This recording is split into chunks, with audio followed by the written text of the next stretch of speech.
Robert Vadra, India's fastest multi-billionaire, an inside story. Tata took more than a century to reach there. Ambani, even with unlimited political help, took 50 years to become billionaire. But Delhi businessman Robert Vadra took just less than 10 years to become a multi-billionaire. How? Why Indian newspapers and television channels are scared to discuss this story. Reason is simple: Robert Vadra not an ordinary Indian businessman. He is in fact third in line to become India's next Prime Minister. Of course, Robert Vadra is son-in-law of India's power broker Antonio Mano aka Sonia Gandhi. No wonder Indian newspapers and television channels are too scared to discuss this subject.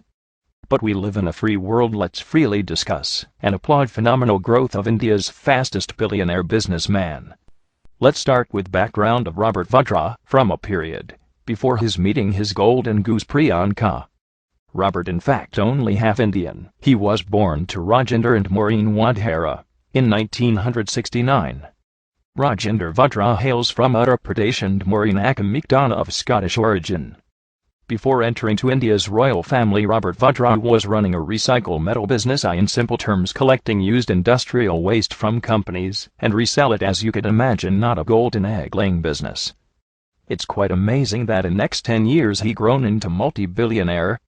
Robert Vadra met Priyanka Gandhi at the house of common expatriate friend Ottavio Quattrocchi. Yes, the surprise beau forza scandal middleman Quattrocchi. Robert Vadra's marriage with Priyanka was in 1997. But it was followed by tragic and suspicious deaths of his brother, sister, and his father in the next decade. He had one brother, Richard Vadra, who was found dead in September 2003 at his Vasant Vihar residence under very suspicious circumstances. His sister Michelle, too, had natural death, died in a car accident in 2001. His father Rajendra Vadra committed suicide on April 2009 under very suspicious circumstances. But the story was not published widely by the Indian media. No one in India wants to bring shame to India's royal family. Recently, Economic Times and other finance newspapers disclosed the business empire Robert Vadra made in the last 10 years was truly eye-opener. Hotels, planes, bars, antique chains, malls around prime locations in India with help of none other than India's #1 real estate company DLF. Also part ownership in DLF Indian Premier League franchise. Most of independent analysts points these phenomenal growth points only one thing: absolutely and shameful corruption and favoritism to Robert Vadra, being Sonia Gandhi's son-in-law. Also remember, DLF was a major builder for scandalous Commonwealth Games in Delhi. We may not dig too much to find why Indian government protected and very reluctant to take actions against Indian Olympic Association President Suresh Kalmati. Surely Suresh Kalmati can blackmail Sonia's government, showing favoritism given to DLF because of Robert Vadra. Apart from DLF malls, Robert Vadra part owns many Hilton hotels, including Hilton Garden in New Delhi. It's very questionable that what kind of expertise will DLF or Hilton will get back from this recycle metal merchant Robert Vadra? Or he is lucky mascot to get through all regulatory hurdles in India? Also, he is in the list of 33 VIPs accepted from security checks and frisking at airports and any Indian embassy, the only one without any government position. Other VIPs, like the Dalai Lama, Chief Justice of India, the President, the Prime Minister, and former presidents.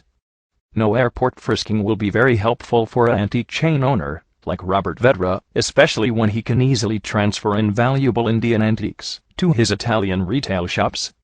Robert Vadra got many business partnerships with India's biggest real estate company DLF.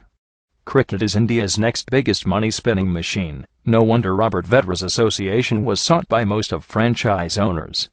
Robert Vadra's association with Calcutta Knight Riders and Shah Rukh Khan is never reported in shameful Indian news media. Other scandal where Robert Vadra associated is none other than infamous 2G Spectrum scam.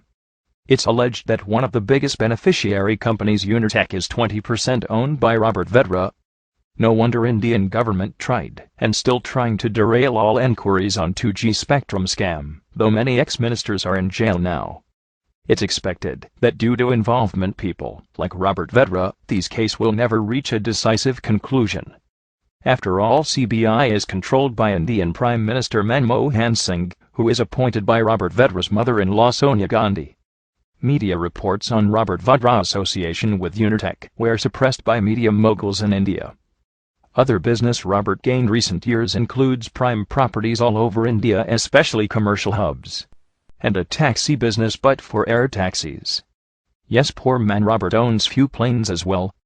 Skylight Hospitality Pvt Ltd, a company wholly owned by Vadra, and his mother Maureen Vadra owns business hotel Hilton Garden Inn, in the upscale South Delhi business district Saket. The hotel is located within the DLF Place Mall, also known as DLF Courtyard. Also, several of Robert's companies have received unsecured loans. Unsecured loans are treated as bribe. Yes, it's the same reason why Karunanidhi's daughter Connie Moshi in jail now, as she took unsecured loans from Unitech to start Kalinjar TV. Same reason why Dayanidhi Maran facing jail term, as he took unsecured loans from Malaysian company via Aircel to his Sun network.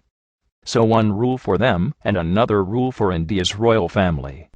It's ironic why India's top real estate company need help from a recycle metal merchant. Reasons are crystal clear. DLF need Indian power broker Sonia's son-in-law to get through many hurdles in their operations all over India. If this is not blatant misuse of power or favoritism, we might need to redefine those words. After the revolutions in Tunisia, Egypt, and Yemen, it's right time for India's 1.2 billion poor citizens to question their corrupt political leaders and media moguls. Join the second freedom struggle of Anna Hazare. Support Gandhians like Anna Hazare, not fake Gandhis.